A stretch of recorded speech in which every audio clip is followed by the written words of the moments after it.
Welcome to our tutorial on how to add a new Wi-Fi network in Windows 10.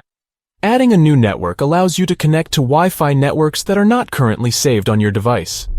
In this video, we will guide you through the step-by-step process. Let's get started. Step 1. Press the Start button located at the bottom left corner of your screen. Step 2. From the Start menu, select Settings. Step 3. In the Settings window, click on Network and Internet. Step 4. From the left-hand menu, click on Wi-Fi. Step 5. Under the Wi-Fi section, locate and click on the Manage Known Networks option. Step 6. Click the Add a New Network button. Step 7. Enter the name of the network you wish to connect to and confirm it. Step 8. Select the security type that is configured in the network. This information is usually provided by the network administrator or is available on the router. Step 9. Confirm the security key, password, for the network.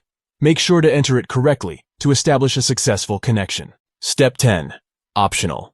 Check the Connect Automatically option if you want Windows 10 to automatically connect to this network whenever it is available. Step 11. Optional. Check the Connect even if this network is not broadcasting option if you want Windows 10 to connect to this network, even if it is not visible in the list of available networks. Step 12. Finally, click the Save button to add the new Wi-Fi network to your Windows 10 device. By following these simple steps, you have successfully added a new Wi-Fi network in Windows 10. We hope this tutorial has been helpful. If you found this video informative, please give it a thumbs up and consider subscribing to our channel for more Windows 10 tips and tutorials.